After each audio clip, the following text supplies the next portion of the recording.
It's actually longer than. Hey, oh, now we're live. Hello, it's Thursday. Welcome to Truckers Delight live shows. We're reviewing Prodigy episodes Brink and Touch of Grey.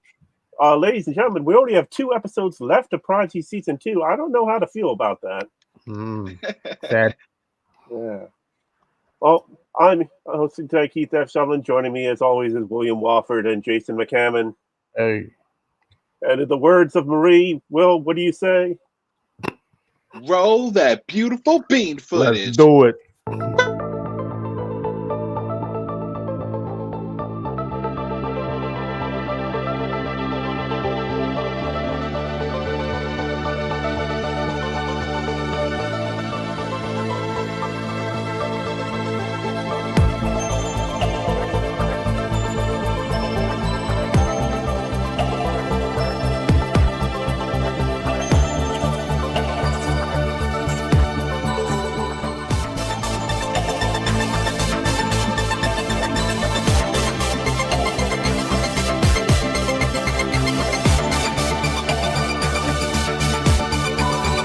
Every other vote. And you gotta admit, the dude that was coming down the aisle, he was kind of cute. I'd have carried him on my shoulder. Here we are. Welcome once again to Truckers Delight. Like, literally, my mic falls down just as we go live. Hi, everybody. Who you gonna be? The captain of the Enterprise Z. Love that baseball and the teacup, like clearly TNG DS9 fans. Man, that we see power rates at some point in this season. What is going on? The power has shit to do with the power race. No, everybody, this is actually one of the main screenwriters for Prodigy, so we are super excited to hear from you. And No one also, listen. I'm a little embarrassed for being as critical.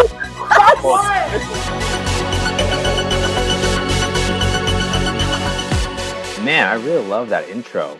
This was a nice touch. No, I'll never be accepting of that. No. Bro, I live for the disappointment. I live for it. I just live for it. Like, it's so much approval. I feel like a young Q. Thought I was gone.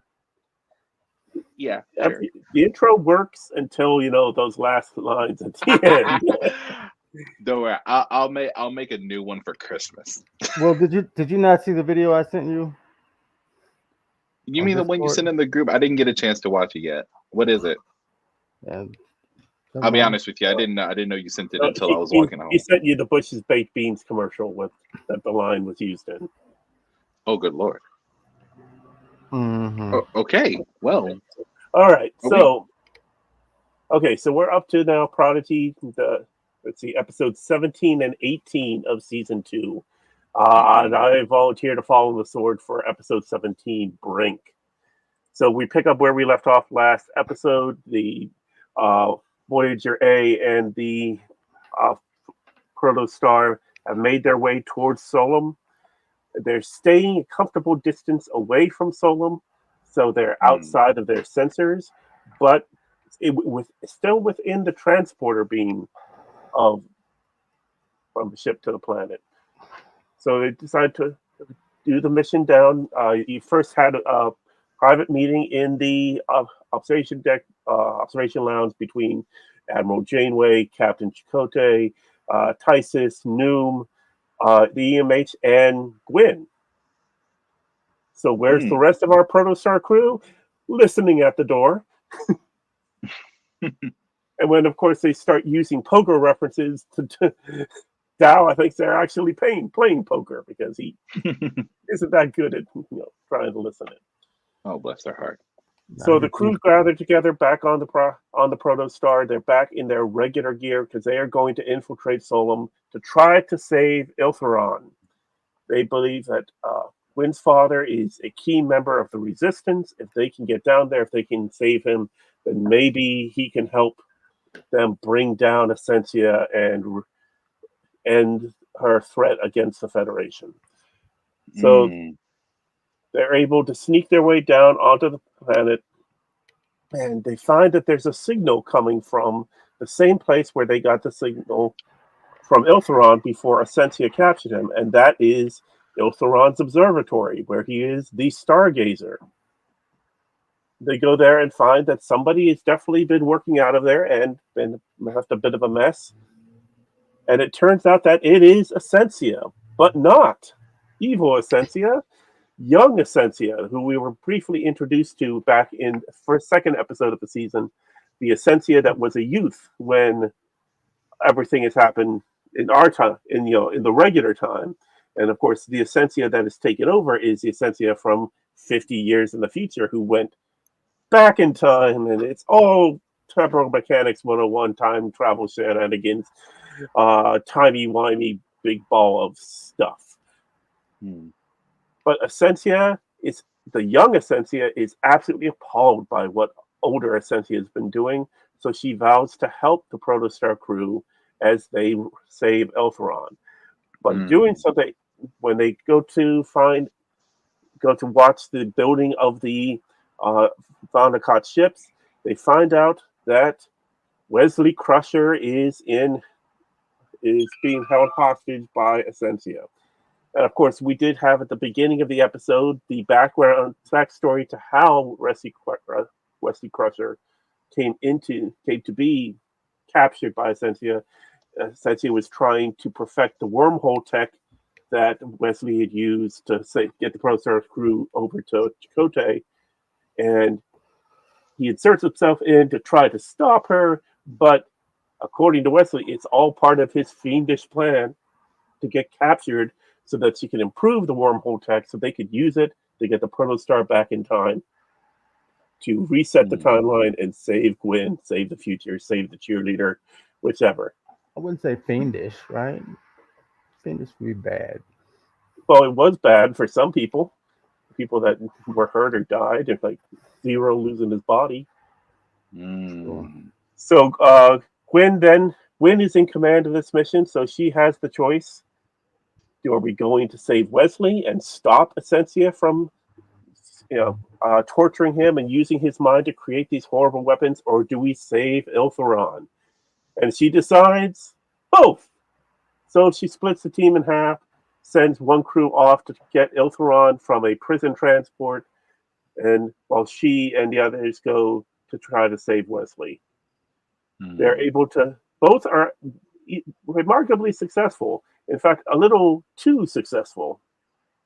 Dow and half the crew are able to save Ilthuran from the transport, as well as the actual regular leaders of Solum, who were also imprisoned.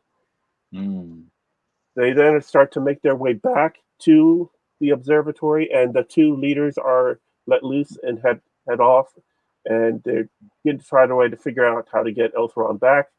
They have a emergency transport beacon that can take them back if someone presses the button at the right time. But it can only be used once. So they find it very interesting how quickly they're able to save Ilthuran and them. Then at Essentia's headquarters, they are able to break in and they are able to release Wesley from his shackles. He's so happy to see them, and he was waiting for them. You're saying they were just on time, and what? This was all, like I said, all part of his plan. And of course, Zero is absolutely beside themselves because that meant that Zero had to give up their body as part of Wesley's plan, and they mentioned the people that got injured and maybe people killed, all in order to just help Essentia complete the wormhole tech. But as Wesley puts it, basically the end justifies the means. They tried to make a way out. They had some creative use of a Valnacott guard that they were able to take off, and with Gwyn.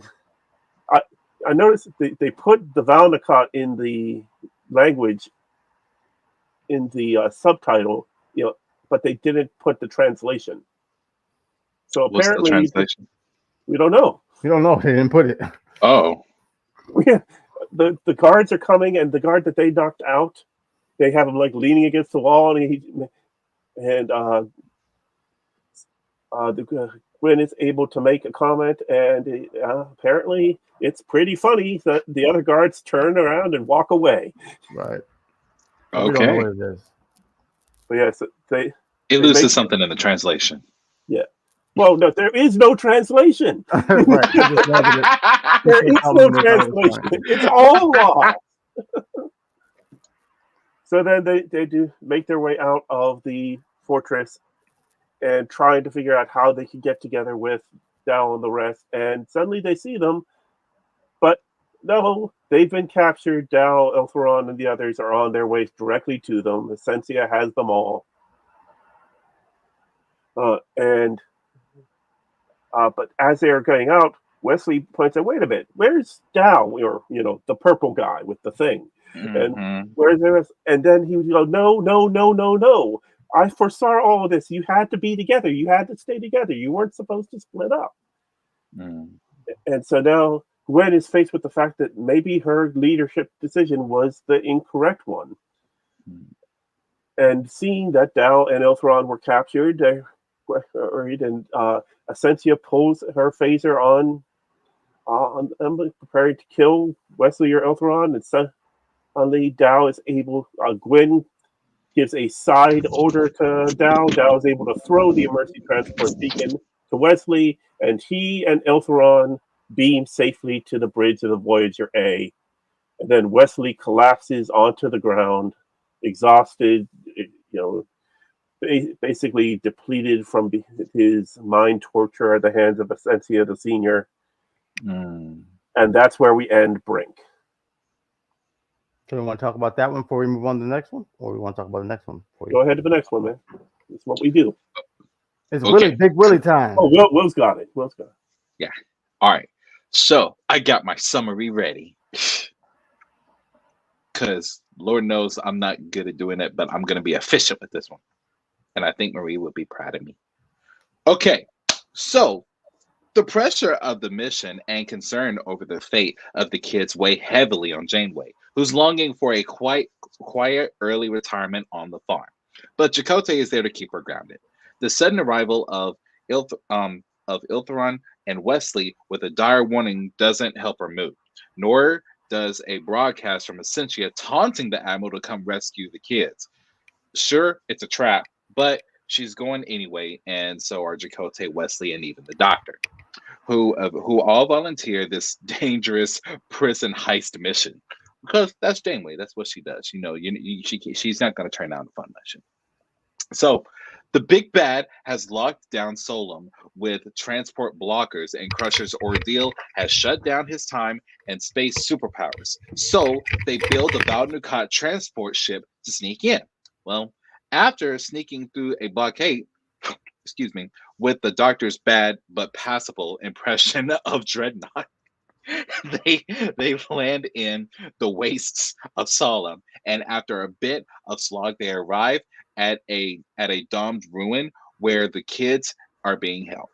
So, and I have pictures of that because I remember that. Without his powers, Wesley is feeling out of sorts, but Janeway reminds him he used to be a Starfleet officer and that he should start acting the part. We all know how that turned out. He and Chakotay are to sneak around back to find a way in, while she and the EMH head straight to the front door to give Essentia exactly what she wants: a Starfleet admiral. Oh boy. Well, like Janeway, Gwyn starts off struggling with her own demons, but her compatriots rally to support her leadership. Inside their new prison, they find a domed ruin, and they are not alone. Essentia has somehow trapped a loom. Oh shit. The big bad cackles maniacally I don't like how they call Essentia the big bad, really, as they scamper about to avoid being erased. Noticing the squid monster that looks like it's from the Matrix is itself feeling trapped and even a bit lonely. So Zero senses that Janeway is nearby, just as the Admiral is brought to Essentia, who isn't interested in a prisoner swap, but prefers to just shoot her. Don't worry, the Admiral is actually meeting up with Chakotay, and because the one doing the extended death scene is actually the holodoc in disguise. We love the good old doctor trying to play as Janeway for old time's sake. So after getting a telepathic message from Zero, Janeway goes from the classic turning her badge into a makeshift bomb, giving the loom an opening to escape to start systematically erasing Valnucot guards. The distraction allows the kids to reunite with the other officers, and Wesley channels his younger Enterprise B self, reconfiguring a device to remotely fly the transport ship into a harrowing escape. Essentia is left alone as Ilthuran broadcasts his own message to kick off an uprising to her tyrannical rule. A jubilant trip back to Voyager is tempered by Gwyn, who's devastated to see her home turn into an open civil war, the very thing that they were trying to avoid. But Janeway is feeling young again, and she vows to return and finish what she started. Confident and caffeinated, the Admiral is ready for the big finale. Okay, so who wrote that? So you can give credit to the person who wrote it, because I can tell you. Oh, absolutely. I give credit to. It doesn't really have a name, but actually, no. Yes, it does.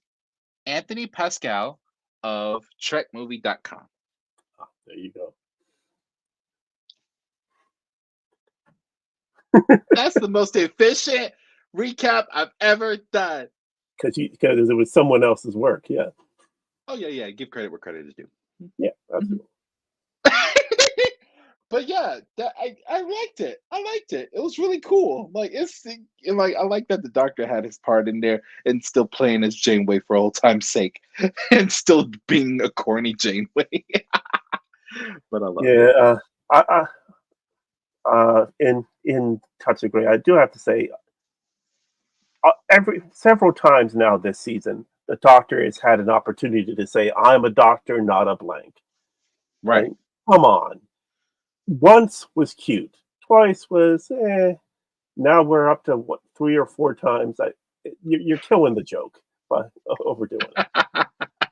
The only Doctor that was allowed to do it multiple times was the first McCoy, one. the real McCoy. Yeah. The real McCoy. Is that where they got the joke from? The real McCoy? No, it was before him. Okay. Hatfield's McCoys. Oh, okay. I'm learning a lot. Okay. So he probably did over. I think Chase. Oh, I guess I've been talking and I was on mute. No, I was just gonna say the Doctor did it multiple times on Voyager too. I don't remember a couple times. I know when he was in First Contact, he was "I'm a doctor, not a doorstop." Right. Oh yeah. But well, I mean, for I a don't cameo remember many appearance, yeah. times in Voyager. So yeah. After all that, like last week, last 2 episodes, we're like, wait, hold on, bro. How did Essentia capture Wesley? He's way too powerful for that. And first of all, the first scene of this show in Blink, when he's like, you don't mess with a time traveler, he disarms those guys and then just gets shot. It's like, oh, come on, man, you didn't see that coming, or you couldn't have got out of that. But obviously, he wasn't. He said he allowed himself to be captured. That's what I'm saying. He wasn't trying to. He did that on purpose, so that he could get captured, because she had to create the technology in order for them to escape. I'm wondering why he couldn't do that with the Federation, though. But whatever. So we got that answer solved, and that problem solved. We do have a big problem with these two, like we said before, with Gwyn, and the fact that she made the wrong decision in command. Mm-hmm. I wonder how often people in command go through that when they make the wrong decision. Because it happens. You're just a person, Yeah. And of course, I mean, it was a tough decision for her to make. It's her father or Wesley. I mean, obviously she knows Wesley had to be saved. So basically she was trying to get both. And right, but from a logic, I'm surprised that Michelle didn't say anything, because from a logical standpoint, all you need to do is save Wesley, and then you save everybody. I mean, you would think, but if something were to happen to her father, she would cease to exist. No. Yes. Yeah. Because technically that's not her timeline. Right? Yeah, remember it's older Ilthuran, the evil older Ilthuran that creates. First of all, she wouldn't cease to exist because she's already has technically ceased to exist, and she's being held on by whatever. Yes, but if Ilthuran dies, it doesn't matter to her if they get the protostar back to Talis Lamora. She's dead either way. Which will probably create an even no, bigger but he wouldn't be reaction. dead. He wouldn't be dead anymore if they get the protostar back. That changes the whole timeline. Then at that point, you move the protostar back in time. So that's like kind of like saying, if you stopped Skynet from forming in the first place, you don't have to worry about saving Sarah Connor. It's like you kind of got to, because it's going to happen either way. No, even Wesley said it. Even Wesley said it. There's multiple things that need to happen in the flow of time. Ilthuran comes back in time several years, trying to find the protostar, goes to Talis Lamora, sets up the Unwanted, and then when he, after searching, it starts to film, he decides to have a Prodigy and have Gwyn. You need the Civil War for that. You need Starfleet to show up. That you need the protostar to get away for that, and then to go back in time. There's many things that need to happen. If Ilthuran is killed in the regular time now, instead of the far future when the protostar show, instead of being able to go back in time, then he doesn't go to Talis Lamora. He doesn't set up the Unwanted. Then Rock doesn't make it there. Dow doesn't make it there. Zero doesn't make it there. It's not just Gwyn exists. There's no reason for everyone to get together at Talis Lamora. I'm thinking I don't agree, but I guess maybe just depends on how I'm thinking about it. It's a chain of events, man. Yeah, but connects all the characters. You take away. It's but like if he dies in this timeline, they go back. They take the protostar back. All of that changes anyway, whether he dies or not. He's still going to exist on that plane. Afterwards. They already changed the timeline in that Chakotay got away from Solum and with the ship instead of getting it to take off under autopilot, right? Which is how it gets to Talis Lamora. So they need to get it back to Talis Lamora. All they need to do is get the ship there. No one else needs to be on it. Chakotay can stay in the present time with Janeway, doing whatever they want to do, but they cannot take Ilthuran out of the equation. That's like saying, all right, Jason, one of your great grandparents, you remove them from history before they had you. You won't, even though that's one of like 16, 24, 32 great grandparents you have, that person still matters to make you exist. Well, yeah. If that person's not there, you don't exist. So if Ilthuran isn't there, Gwyn doesn't exist. Talis Lamora. I feel like Wesley said to her that it wouldn't have mattered. He said it to Gwyn. What would have mattered to save that she didn't need to save her dad, right? Because at all. Because he said he would have escaped on his own. Well, Wesley said he would have escaped on his own. Oh, they thought that they were worried that Ascensia would kill Ilthuran in order to mess up the timeline, but Wesley foresaw it. Yeah. So that's where our disagreement where it is. It's Wesley said she didn't have to, but she couldn't have known that. She couldn't. No, she could not have known that. Right, she could not have known that at the time, which kind of like goes back to like every captain that we've ever seen in Star Trek. They can only do make decision with whatever information that they have at the time. Exactly. Yeah. So, that makes sense. So, that said, do we say that was like it didn't have the desired outcome. But do we say that that was a bad decision? It was a Given what incorrect she knew at the decision. time. It was, well, it's hard to say. Was it a bad decision? It was incorrect, maybe, but I don't know if it Right. was bad. I mean, if we look at how many times do we think captains have made the wrong decision throughout Star Trek? Well, I mean, there's what- two Vics, right? well, is that the wrong decision though? That's a complicated thing there. Right. I think but that's no. yeah. But she made a decision not realizing that decision could impact the timeline. And Wesley was not clear how they needed to stay together, because I mean, remember in the last episodes, Ascension Part 2, they split up to save the day.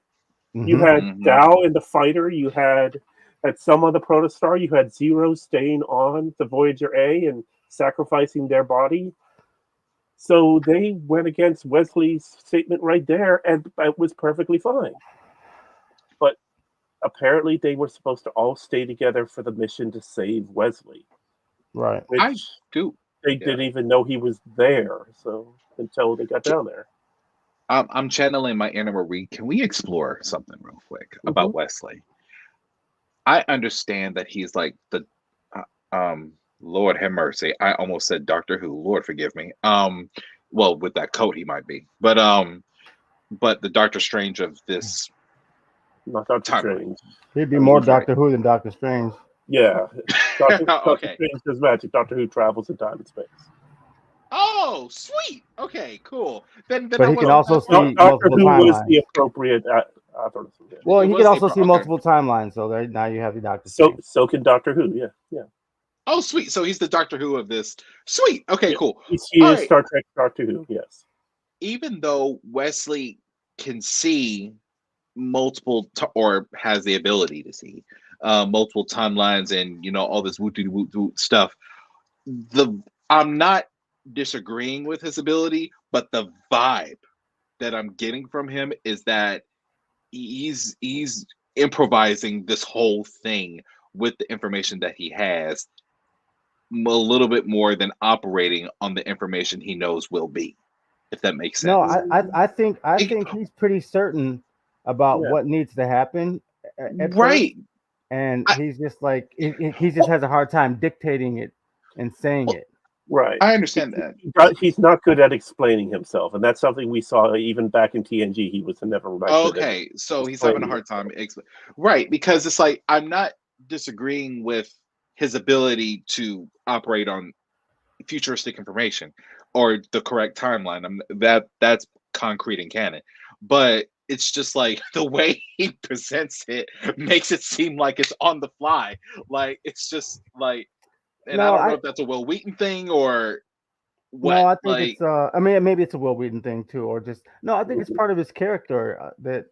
I mean, I think I do that sometimes when I'm at work talking about technical stuff, and I'm just like all of a sudden just trying to, you just do this, do that, and I might forget the name of something or forget that. You know what I mean? Like, right. And it's sort of like I got it in my head.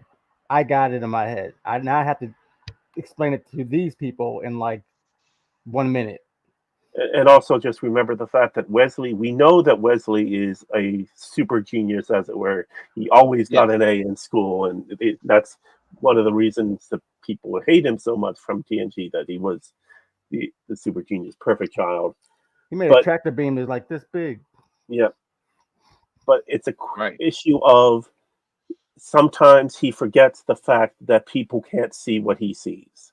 Right. And it's very clear that he expected them to not only follow his orders, but be able to understand why they needed to.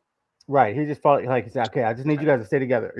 In his head, he knew what he was talking about. But when they hear it, they're not sure. It's like, I thought you just meant like, always have each other's back and, stuff like that. Thought it was in spirit.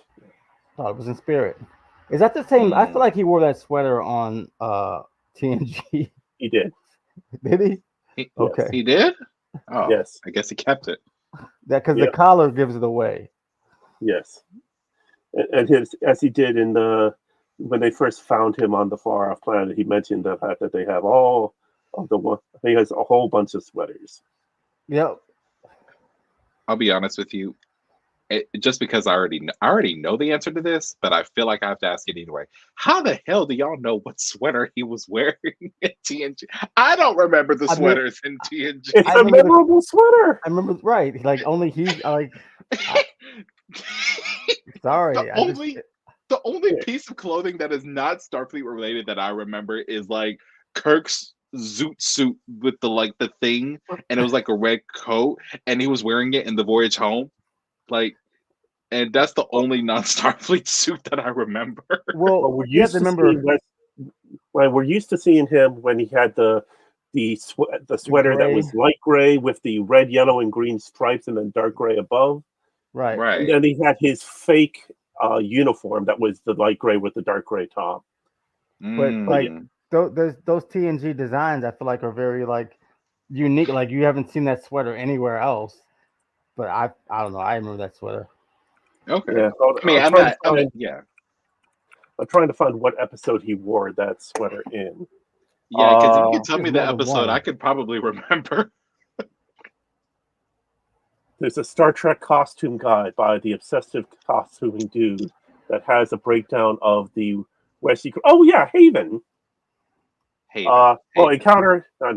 Justice encountered Farpoint. He has that red sweater that's got weird. That this looks kind of similar to. Weird shoulder pads to it. That's the only one that I'm seeing. This sweater examination is only examining one sweater. No. Oh yeah, that is definitely that sweater. I'm seeing it now. I'm looking at it. It's not the same sweater by looking at the folds, but it's. Dude, what I'm looking at is the exact same sweater. The exact same one. So, can y'all spell this out for me? Because I really haven't watched Doctor Who. So, how does Wesley's character relate to Doctor Who's character? Oh, just simply because he moves through time and space. That we were just saying it just along those basic lines. I'm sorry. I was looking at the knitted brown sweater. Let's see. It is the rust-colored multi-pattern sweater he wore in Where No One Has Gone Before, Lonely Among Us, and of course Prodigy. Of course, because that's the one where he met the Traveler, or the second time. Where No One Has Gone Before. First time. Yeah, that was the first time he met him. He wore that. Okay, I'm here now. I'm here. I just put in our private chat, StarTrek.com, Wesley Crusher sweaters. Okay. Can we get an affiliate link on that? Can we get an affiliate link in case somebody buys one? We get 3%. I'll definitely buy the middle one. Here, see if this works. They really have an article about his sweaters. Of course. Yeah, people never underestimate people. I mean, me and Will were thinking it. I mean, me and Keith were thinking it. So, well, I mean, there it is. Okay, maybe no one has gone before. The share didn't work. Okay. Let me see if I can see. Yeah, now that really makes sense, knowing that the first time he met the Traveler, he was wearing that sweater. So.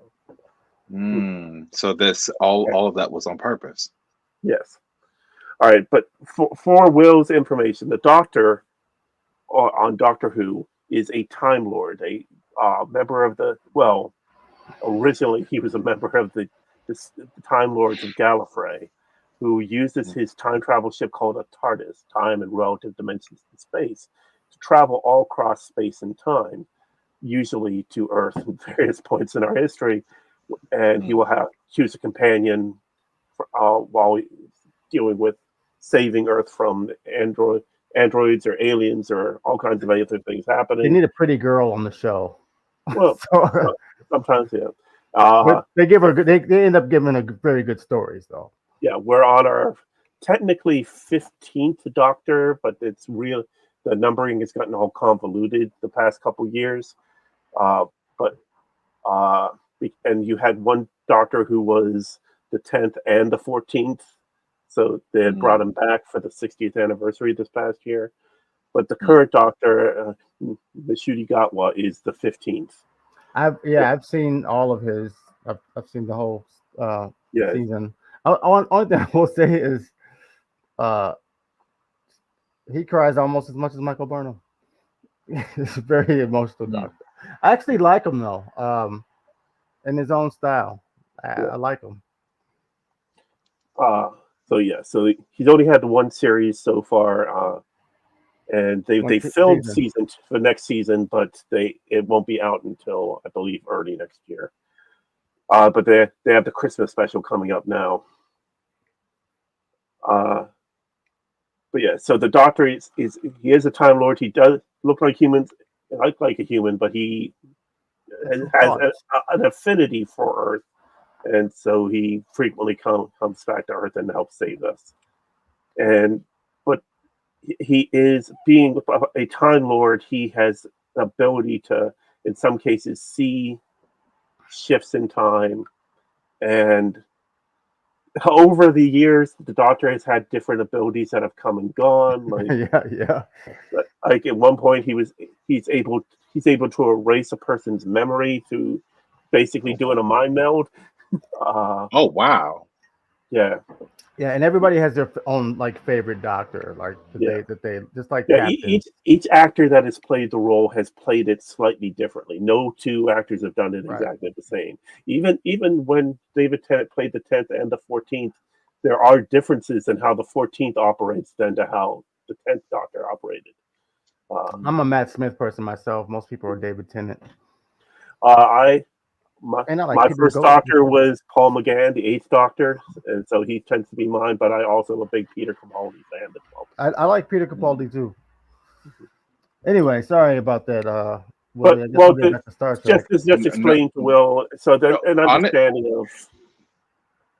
Yeah, but I'll be honest. I don't like the Daleks. I can't stand Daleks. I think they're terrible. I think they look stupid, and that's the only thing I don't like. So. But yes, Wesley definitely is the Star Trek's Time Lord. Yeah. I was about to say, so Star Trek has showed off on Star Wars by throwing the Enterprise into a Borg cube, and now we got Doctor Who with Wesley. We got Xenomorphs. What do you mean by throwing the Enterprise into a Borg cube?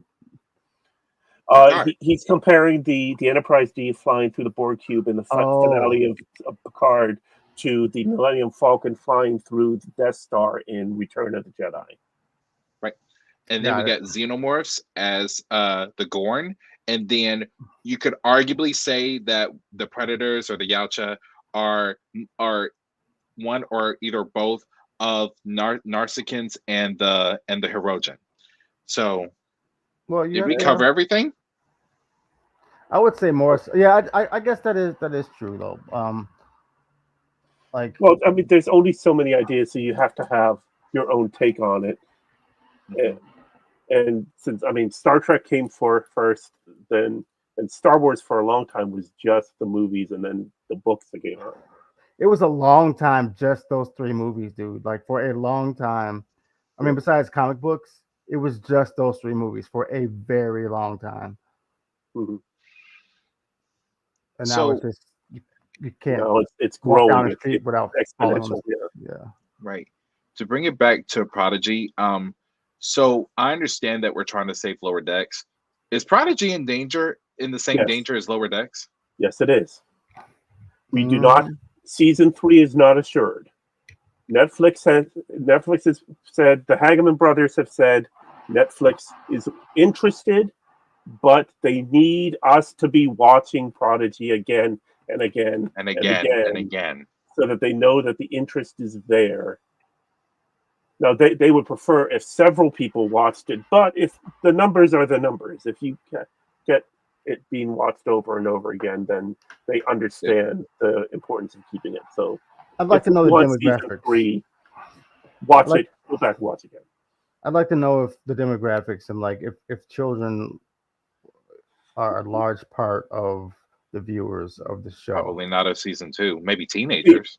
See, the thing about that is, one, Netflix doesn't tell us that kind of stuff, and two, it's difficult for them to actually judge it because they do have child profiles so that you can set up for your child to go on Netflix on their own profile and watch their own shows. So that you would think that would mean if Prodigy ends up on the kid's profile, you could track that. No, but if you're a Trekkie and you're already gonna watch it, you probably are just watching on your own profile as an adult with your kid.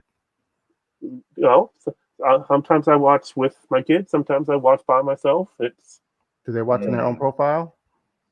Mm-hmm. Okay.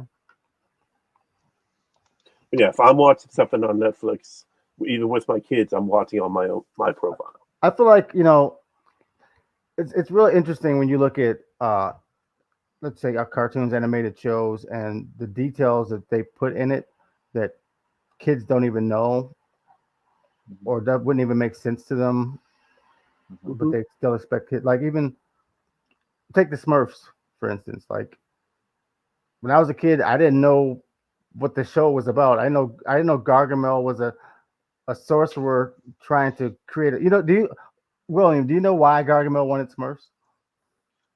Because he wanted their energy, right? For what? He wanted their essence. Immortality. Yes. Right. He wanted to create, with the Smurfs' essence, he could create a philosopher's stone and turn lead into gold. That's the primary reason why. He was an alchemist. I thought he was. I think it's the more recent movie that they switched it to immortality and power. I was going to say I came in on the movies, like. In the cartoons, that was what it was about. And then he wanted to eat them, and then he didn't care. He just hated Smurfs and just wanted to get them. But it was originally he wanted to be the most powerful sorcerer, and to do that he had to create a philosopher's stone, which he needed Smurf's essence to do, and he could turn lead into gold at that point. But it's like, no kid knows about alchemy.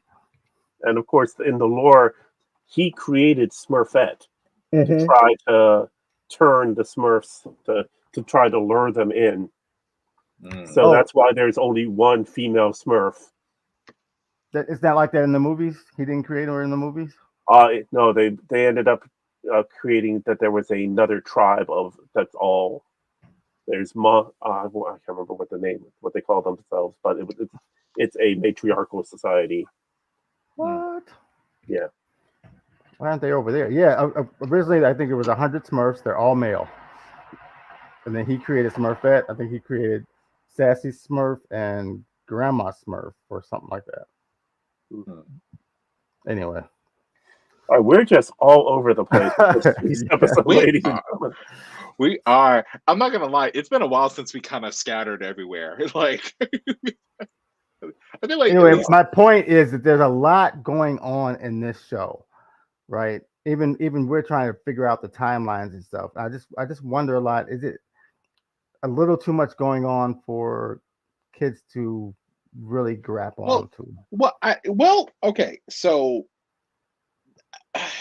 I voiced about a few weeks ago that in the second half of this season, I'm not sure if kids, and I mean children, I'm talking about 5, 6, 7, 8 years old, would comprehend. And I'm not, maybe, hell, I don't know. In Star Trek, you learn calculus at 10, so I don't know. Right. But I'm not quite sure if they might process what they're seeing. Like, okay, Zero ultimately sacrifices themselves twice. Yes. Yeah. And you see horrific alternate versions where everyone is either dead or screwed up in some way. Like, and sword fights and all this other stuff that you didn't really see none of much of this in now as a Trekkie, I'm here for it. 10 out of 10, baby. I'm all for it, you know. But is this, you know what, let this be the next question. Do y'all feel that this season is still for children? Or are they trying to save face and connect it to I think it's a little the above events of children, Picard. honestly. I mean, if I think it's a little above children. If you want to compare it to something like the Clone Wars, Clone Wars is a lot more easier to follow. But Star Wars is a lot simpler. First of all, they never do time travel. I don't know about never, but and it's very and all Star Wars is the good versus the evil, like every show.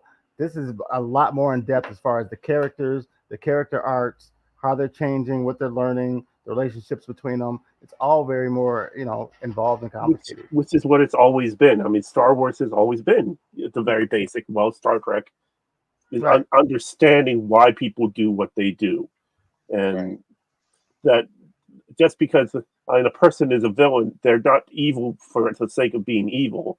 They're a villain because they're just working in counter to what our people are. And as we saw in many, many, many episodes of Star Trek across the past 58 years, where a villain can very easily become an ally to our heroes. Just look at Klingons. Well, the Klingons. Let's look at Q when he turned human. Yep.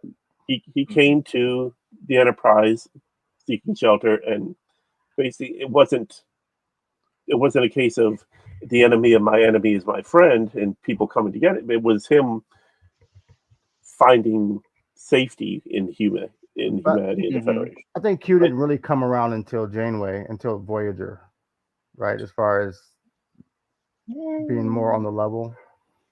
Maybe with a sense of family. Maybe he was with a sense of family. He was a lot goofier in Voyager than he was in TNG. Yeah. But actually, he was on Picard's side. He actually came around in TNG because he was on Picard's side. I'm not gonna lie. Now that I think about it, that was definitely a Christopher Pike line when Q said, "Well, I guess that's what we get for having a woman in the captain seat." Do you think that's a Pike line? No, not a Pike line, but like a Pike, OG Pike. Like, I don't know how I feel about having a woman on the bridge. Like, Jeffrey Hunter Pike. Yeah. Right. 1964. Yeah, we don't talk about him. So while we got some time left, is there any final thoughts before we jump into news? Wow, that was fast. Wait, did we round out the episode? I mean, what else is there more to cover? I mean, do we want to talk more about? We talked pretty well about Gwen's decision and how she didn't have the information necessary. Yeah. Was Wesley in the right to make himself get captured? Well, yeah, that was his plan. I mean, I think that he was in the right.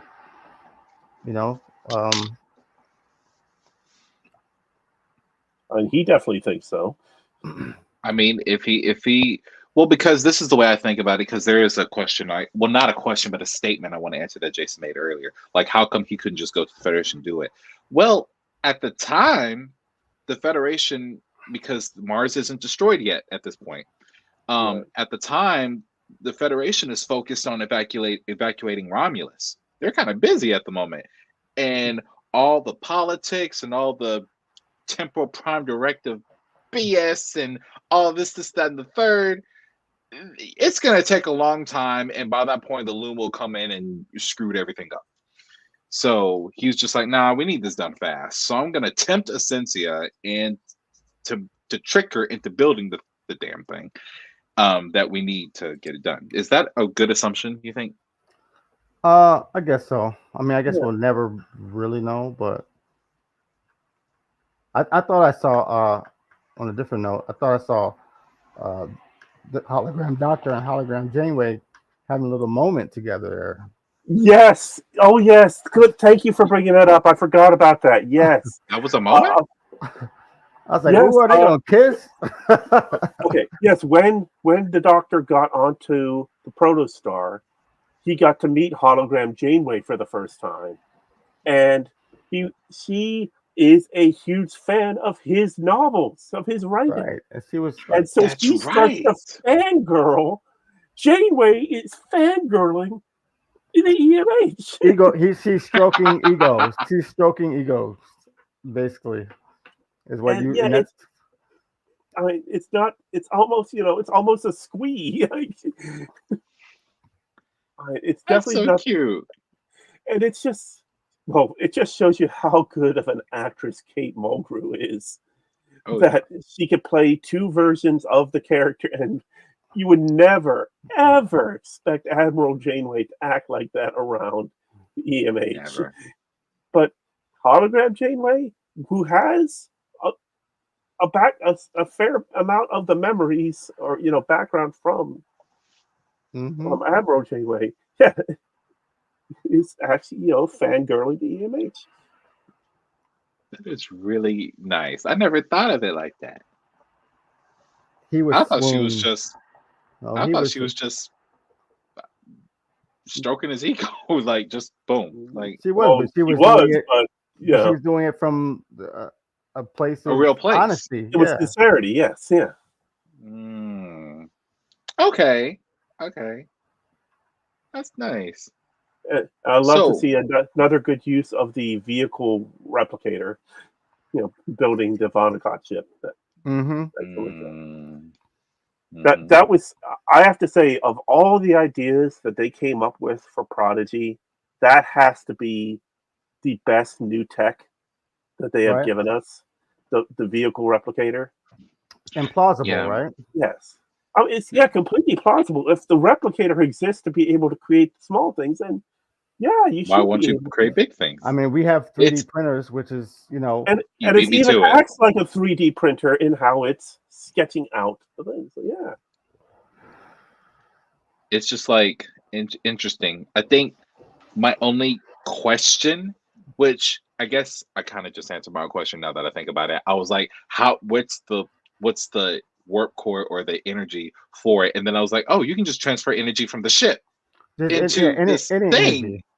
energy in the matter. You get so much matter out of a small amount of energy. You spend more energy probably in I creating. meant like the antimatter principles and Yeah, stuff. they got plenty of energy to do Yeah, that. they got that. If they can make a holodeck, I mean, I don't They're see just gonna anything put a wrong Tesla with them. battery in there, call it a day. Oh no, you don't want one of those. They go boom. Yeah, they go boom. They go boom boom. So, well, do we have any news? Yes, we do. All right. First off, Paul Wesley was doing an interview, and they asked him, "Would we be seeing more of Lieutenant James T. Kirk?" And he said, "Yes." He just got called back to start filming his scenes for season 4 of Strange New World. Whoa. Okay. We knew a 4th season was coming, but now we know that they're about to go into production of season 4, which makes you think hopefully we aren't too much longer until we have to wait till season 3. You know what sucks about Strange New Worlds is that we will not get any crossovers from Discovery. Yeah. I mean, there's ways it could be done, but yeah, no, probably not. Yeah. But yeah, we will. So maybe that means that we might get an announcement soon that after the 10 weeks of Lower Decks season 5, which let's see, it starts with 2 episodes will be released on October 24th. So that leaves 8 episodes after that. Halloween.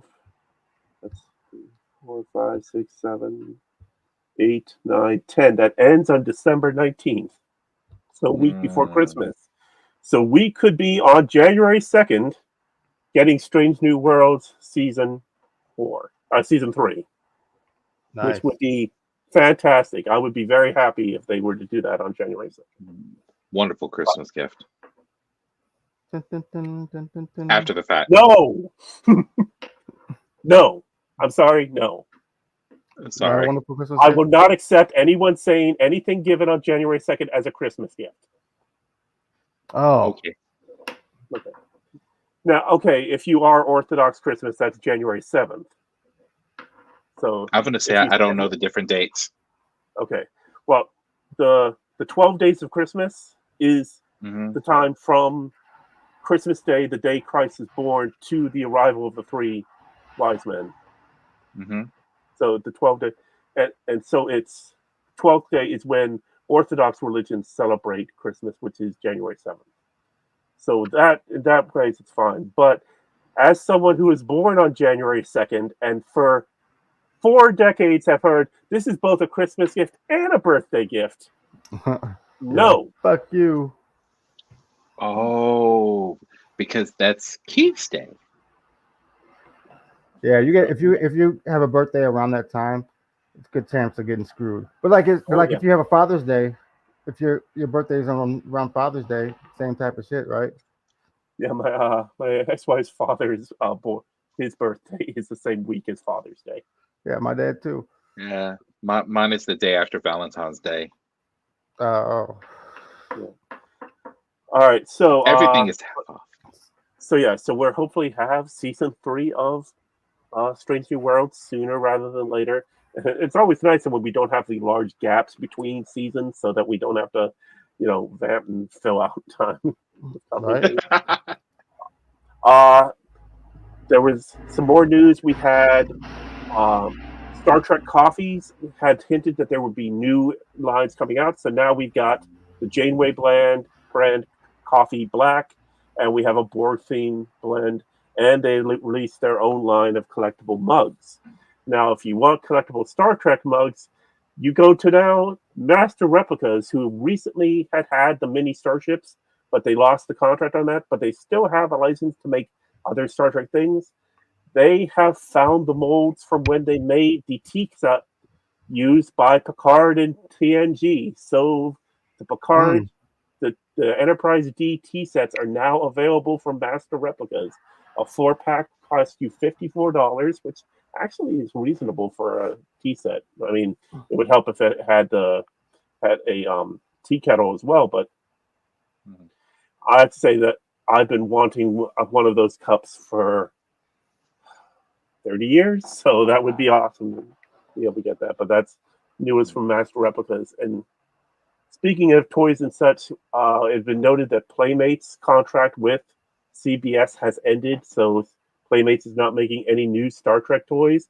They had done the Prodigy release, they had done Discovery, so you had the Star Trek universe set with Saru and Michael Burnham, and then they also did a new set of the classic Trek with Khan, Kirk, and Spock from the movies, and Data, Riker, and Picard from Next Generation.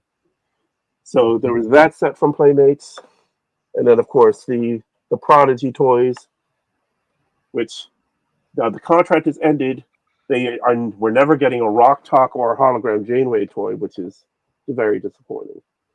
But they announced today that Nacelle Toys is picking up the contract and will be releasing new action figure size toys for Star Trek, all of the movies, up to all of the regular movies. So that's up from the motion picture to the one that shall not be named, and all of the TV series up until Enterprise. So nothing new Trek, nothing under Secret Robot. Or not Secret Robot, what do they call this? Bad Robot. No, Bad Robot is JJ's thing. Right. Secret with Alex Kurtzman's studio. Oh. But regardless, so now we should be getting, we won't get Discovery toys from them, we won't get Prodigy toys from them, but they will have Enterprise toys, and ones for all the movies. And of course, Playmates had done toys for several of those years back, but these will be new ones, and of course with new techniques and new things added to them. So those they expect to have out soon. And I find it nice to have that the toy contract is with Nacelle, Nacelle, just like Wart Nacelle. Right. That's what nice. I was wondering, yeah. Of course, real planes have nacelles too. Yep. Absolutely. And unfortunately, we are now going to be saying goodbye to Star Trek Explorer, the official Star Trek magazine. Its final issue will be released soon, ending 30 years of a run, going back to 1995. Yeah, I was going to say, how long has that been out? Yeah. They announced they were cutting back on it, and I know Dr. Trek, Larry Nemeczek, has been writing a column for it going back years. A Fistful of Data. It's the title of the column. Charging? And so he was taking ideas for what his final column would be about. But yeah, so for those that were a reader of Star Trek Explorer, it is going away. Comic series continuing. We have the new Lower Decks comic coming out soon, so that'll be a tie-in to Lower Decks season 5. I believe it's a 3-issue run, and they had done a Lower Decks comic a year or so ago. That I think, I believe it connected season 3 to 4. So, but it's a separate storyline, not directly tied into the continuing story within. But, other than that, I think that's it. That's all I've got. Good We news did it. is very good news. All right, 1 hour on the dot. How about that, Jermaine? Jermaine, Yay! Stop. I ain't seen him in so long. I ain't seen you in so long. Jermaine, hope you had a wonderful birthday, and we miss you. Oh, We yes. love you. Please Happy do birthday, forgive us. Jermaine. Happy We birthday, miss you. We miss you. I hope up 47 feels good. You know, Hey, it's the Star Trek number. It is. yeah. So like, sweet. Please come back to us when you can. Please, we love you. Okay. All right. All right. Remember to like, Yeah. share, leave your comments below. Leave your happy birthday wishes to Jermaine in the comments below. Please do. 'Cause I'm sure he'd love to see them. Please do. Absolutely. All right. Peace All out, right, guys. Next Bye, week, everybody. we finish Prodigy Season 2 with Ouroboros, or Ouroboros, Part 1 and Part 2. Yay. Ouroboros. Here we go. Later, guys. Wait, Jason, on a scale of 1 to 10, how serious are you being right now? I gotta know. I'm serious, dude. You got Like 10 out of 10 I'm 100% serious, or picking on Michael serious? Which one? There is no temperature in space. It's not cold. What are you serious? Okay, wait. Who is? Oh dear God! It just got because you better. said his name. Welcome to the party, Michael. No, that is not how we're going to end the episode, No. because Keith actually has like a legitimate news update. He knows shit, and we should possibly like convey that knowledge. That's my favorite line. He knows shit. It's just like a black and red mound. It's like, Why are you describing yourself? what the hell? Hello from Hey, Virgil. Hey, Hey, Virgil. welcome. Hello, Virgil. Welcome. Who are you? Who?